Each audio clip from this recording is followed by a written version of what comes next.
Hi everyone, कैसे हो आप सभी लोग।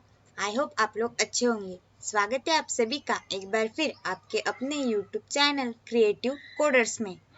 फ्रेंड्स, आज की वीडियो में हम देखने वाले हैं इंफॉर्मेशन टेक्नोलॉजी का 4th चैप्टर का सेकंड पार्ट। साइबर लॉ हमारा 4th चैप्टर है। ये 11th स्टैंडर्ड का लास्ट चैप्टर है। 11th स्टैंडर्ड में साइंस, कॉमर्स या आर्ट्स कौन से भी स्ट्रीम से आप हो तो आपके लिए इंफॉर्मेशन टेक्नोलॉजी का सिलेबस सेम है, तो सारे स्ट्रीम के बच्चे ये वीडियो देख सकते हैं। तो चलिए आज हम सेकंड पार्ट देखने वाले हैं। एडवांटेजेस तक मैंने पहले पार्ट में पढ़ा दिया था। What is cyber law, uses of cyber law, advantages of cyber law, ये सब हमने पहले लेक्चर में देखा। अभी हम देखते हैं नेक्स्ट पार्ट।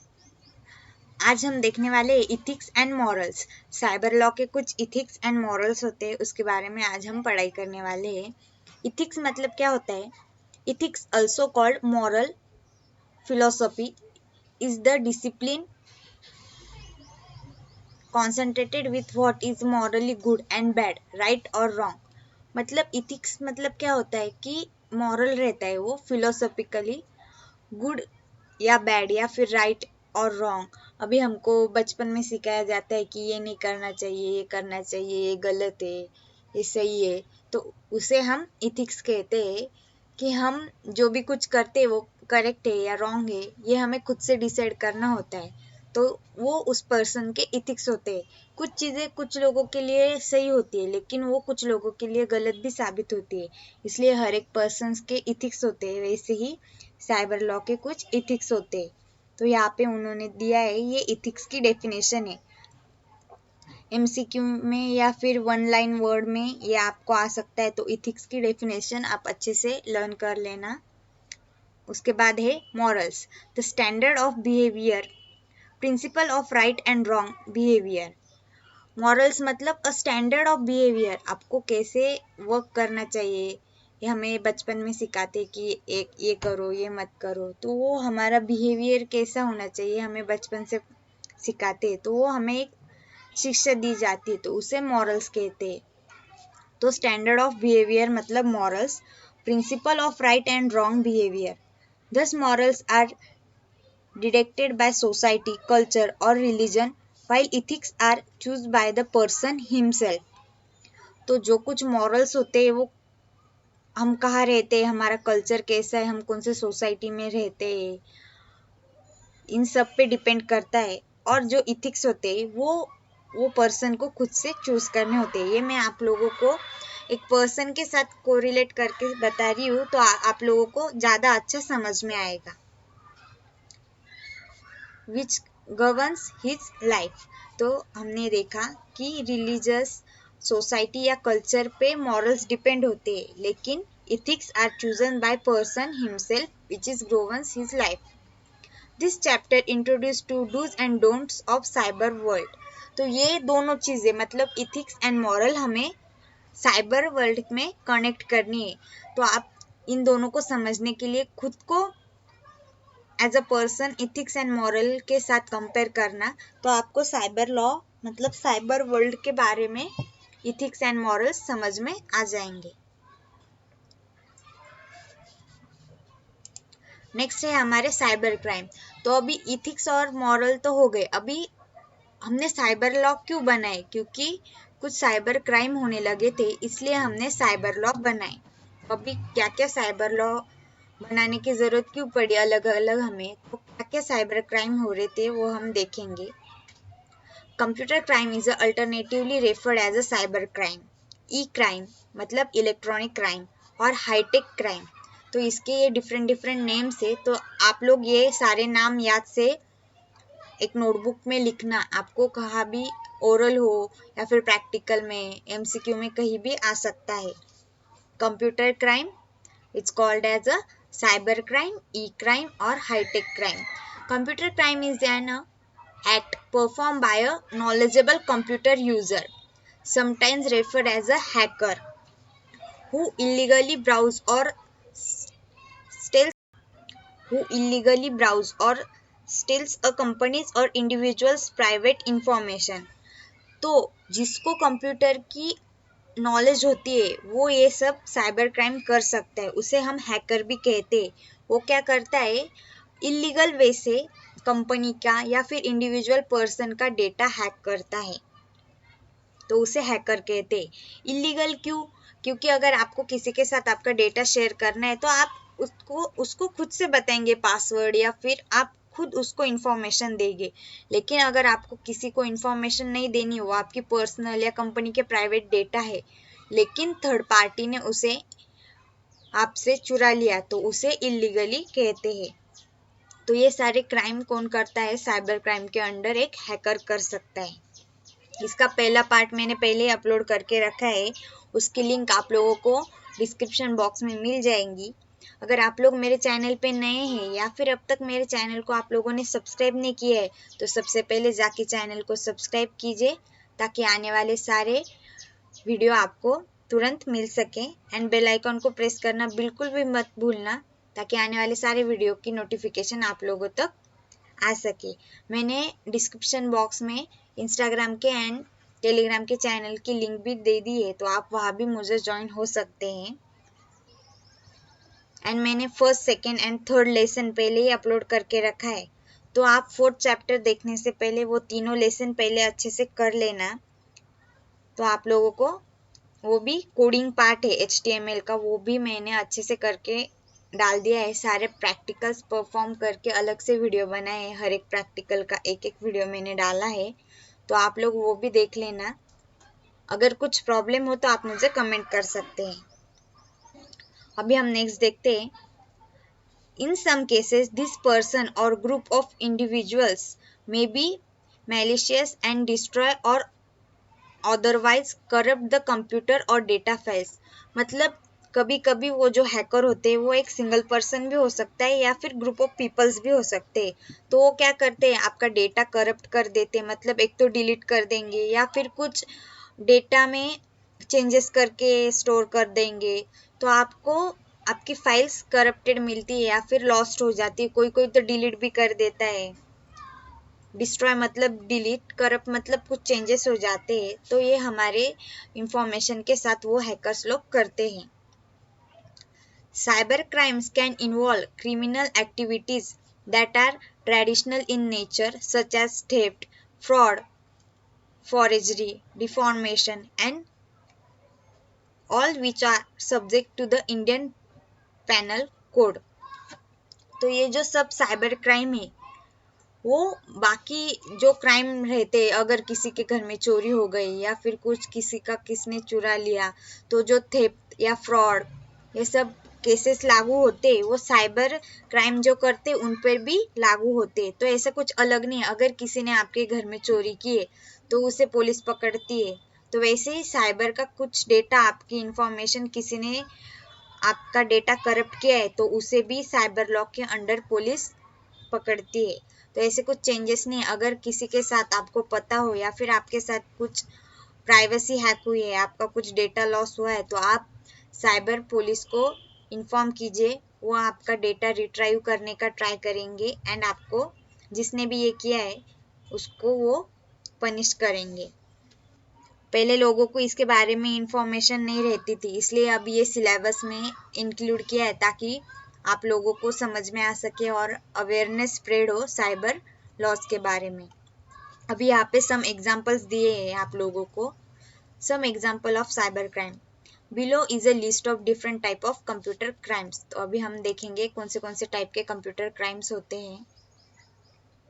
फर्स्ट है software privacy.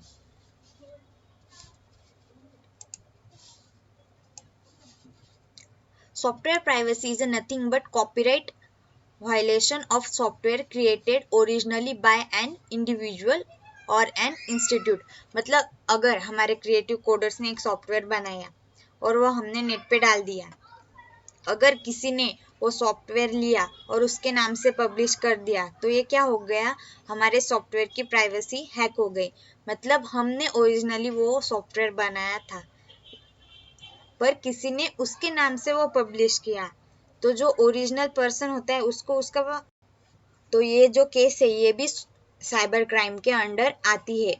It include stealing of codes, programs and other information illegally and creating the imitated copy by unauthorised means. The utilizing this data either for own benefit or for profit making. मतलब हमारे जो software था, अभी हमने एक software बनाया, हमारा software किसी ने पूरा का पूरा कॉपी नहीं किया, लेकिन 80% हमारा कोड कॉपी करके थोड़ा सा 10-20% चेंज करके पब्लिश कर दिया. अगर उसने खुद से पूरा सॉफ्टवेयर बनाया है हमारे जैसा, लेकिन खुद से बनाया है और फिर उसने उसमें 20% ही वेरिएशन डाला है, तो अलग बात है. लेकिन उसने हमारा डेटा कॉपी करके, हमारे कोड्स कॉपी करके पूरा का पूरा उसका नाम लेके डाल दिया नेट पे. तो लोग ऐसे कोड या फिर प्रोग्राम्स कॉपी करके क्या करते हैं, एक तो उनका खुद का प्रॉफिट होता है, या फिर प्रॉफिट मेकिंग मतलब उनको सॉफ्टवेयर सेल करके पैसे मिलेंगे, या फिर उनके नाम से नेट पे सॉफ्टवेयर चला जाएगा, तो उसका पर्सनल बेनिफिट हो गया. तो ये सॉफ्टवेयर प्राइवेसी भी आती है साइबर क्राइम के अंदर. एग्जाम्पल दिया है, when you download a copy of licensed software, for example downloading games from a file sharing website without paying for it, it is a software piracy. मतलब अगर कुछ सॉफ्टवेयर या फिर गेम आपका नेट पे या किसी गेमिंग साइट पे पेड है, लेकिन एक दूसरी वेबसाइट है, वो गेम आपको दूसरी वाली वेबसाइट फ्री में दे रही है लाइसेंस्ड कॉपी, तो ये क्या हो गया, जिसका भी ये गेम है, जिस लोगों ने पेड ये गेम अपलोड किया है, उसने उससे वो गेम चुराया एंड यहाँ पे वो फ्री में दे रहा है. मतलब ये क्या हो गया, सॉफ्टवेयर पायरेसी हो गई, उसने वो उसका गेम चुरा लिया, तो ये हो गई सॉफ्टवेयर पायरेसी. नेक्स्ट है unauthorised access. Gaining access without the user's permission is known as unauthorized access. मतलब आपका कंप्यूटर है, उसको आपने पासवर्ड डाल दिया है, लेकिन किसी ने आपके कंप्यूटर को हैक कर लिया, मतलब आपका पासवर्ड पता करके उसने अनऑथोराइजली आपका पासवर्ड या पीसी एक्सेस कर लिया, तो ये क्या हो गया, अनऑथोराइज्ड एक्सेस हो गया विदाउट आपके परमिशन. अगर आपने खुद से किसी को पासवर्ड दिया है तो वो आपका लैपटॉप या पीसी यूज करेगा तो उसको कुछ प्रॉब्लम नहीं है, लेकिन आपको किसी को देना नहीं है आपका पासवर्ड, लेकिन किसी ने हैक कर लिया, तो वो हो गया unauthorised access. Authorization means granting access rights to resources which is released to information security, computer security and to access control in particular sectors. तो अभी इन्होंने authorization मतलब क्या होता है वही बताया है, मतलब आप खुद से उसको एक्सेस देते हैं. ग्रांटिंग द एक्सेस मतलब अलाउ करते हैं आप एक्सेस, किसी को भी, सोसाइटी हो या फिर इंफॉर्मेशन हो कोई भी, तो आपने खुद से उसको अलाउ किया, तो हो गया authorization. This is typically possible when the particular software service is purchased through a legal and formal procedure. Attempting to get information like email, bank account, intellectual or any other personal and confidential information from an unauthorized person is known as accessing the machine illegally. Examples of unauthorized access are hacking financial or bank account related information. मतलब अगर आपका net banking चालू है, XYZ bank में आपका account है, उसका ATM भी आपके पास है, तो आपने उसका एटीएम पिन किसी को नहीं दिया है, सिर्फ आपका पर्सनल है, एटीएम पिन किसी के साथ शेयर भी करना नहीं चाहिए. फिर आपने नेट बैंकिंग चालू की मोबाइल पे से, उसका भी पासवर्ड आपने किसी को बताया नहीं है, लेकिन किसी ने आपका पासवर्ड हैक कर लिया या फिर किसी ने आपको देख लिया पासवर्ड डालते समय और वो उसने एक्सेस कर लिया, तो आपके बैंक के सारे पैसे उसने निकाल लिए, तो ये क्या हो गया, अनऑथोराइज्ड एक्सेस हो गया. तो ये सब आता है अनऑथोराइज्ड एक्सेस के अंडर. तो उसके एग्जांपल्स यहाँ पे दिए हैं, hacking financial bank account related information, stealing organisational और इंटेलेक्चुअल इंफॉर्मेशन. ऑर्गेनाइजेशंस के भी कुछ पर्सनल इंफॉर्मेशन होती है, उनका इनटेक या फिर सैलरी, इनकम, प्रॉफिट, ये सब उनका पर्सनल होता है, वो लोगों के साथ उसे शेयर नहीं करते, तो वो भी किसी ने हैक कर लिया, तो हो गया स्टीलिंग मतलब चोरी करना. Illegal monitoring of information owned by other users, कोई आपके डेटा पे नजर रख रहा है मतलब उसे एक्सेस कर रहा है इलीगली, मॉनिटर कर रहा है मतलब चेक कर रहा है। Illegal use break of login and password of other users. अगर आपने कहाँ पे पासवर्ड डाला है तो कोई उसे ब्रेक कर रहा है इलीगली, तो ये सारे चार ही ऑप्शंस क्या हो गए, अनऑथोराइज एक्सेस के अंडर आते हैं। तो आज हमने देखा कि साइबर क्राइम क्या होता है, इथिक्स एंड मॉरल्स क्या होते हैं, साइबर क्राइम क्या होता है, एंड साइबर क्राइम के कुछ एग्जांपल्स देखे हमने। फर्स्ट था सॉफ्टवेयर पायरेसी एंड सेकंड था ऑथोराइज एक्सेस। तो ये दोनों हमने देखे, इसके एग्जांपल्स भी हमने देखे। नेक्स्ट लेक्चर में हम देखने वाले हैं कॉपीराइट वायोलेशन एंड हैकिंग। तो तब तक आप लोग ये वीडियो देखना और अच्छे से इसकी पढ़ाई कर लेना। एंड अगर आप लोगों को कुछ डाउट हो तो मुझे आप कमेंट करके बता सकते हैं। एंड आप लोग वीडियो देख के ऐसे ही छोड़ देते हैं, वीडियो को लाइक शेयर एंड कमेंट करना बिल्कुल भी मत भूलिए। आप लोग वीडियो पे कमेंट करेंगे तो आपके प्रॉब्लम्स मुझे समझ में आएंगे। अगर आपको वीडियो अच्छा लगा तो वो भी मुझे कमेंट करके बताना। एंड वीडियो को लाइक करना बिल्कुल भी मत भूलना। एंड अपने ज़्यादा से ज़्यादा फ्रेंड्स के साथ वीडियो शेयर करना ताकि उनको भी इंफॉर्मेशन टेक्नोलॉजी की पढ़ाई करने में आसानी हो। एंड हमारा थर्ड चैप्टर है इंफॉर्मेशन टेक्नोलॉजी का HTML की कोडिंग। तो कोडिंग की प्रैक्टिस करने के लिए मैंने कोडिंग सीरीज अलग से बना के डाल दी है थर्ड चैप्टर के प्लेलिस्ट में। तो आप लोग वहाँ पे जाके वो सारे कोड्स देख लेना ताकि आपकी कोडिंग की प्रैक्टिस अच्छे से हो जाए। एंड और भी कोड्स आप लोगों को चाहिए हो तो आप मुझे कमेंट करके बोलना, मैं और भी कोड्स डालने वाली हूँ। अगर किसी के कॉलेज में क्वेश्चन पेपर या क्वेश्चन बैंक दिया हो तो वो भी आप मेरे साथ शेयर कर सकते हैं, उसके सॉल्यूशंस भी मैं अपलोड कर दूंगी। तो आप लोगों को वीडियो कैसा लगा मुझे कमेंट करके ज़रूर बताइए। एंड वीडियो को ज़्यादा से ज़्यादा लाइक एंड शेयर करना। नेक्स्ट वीडियो में हम नेक्स्ट पार्ट देखेंगे। Thank you.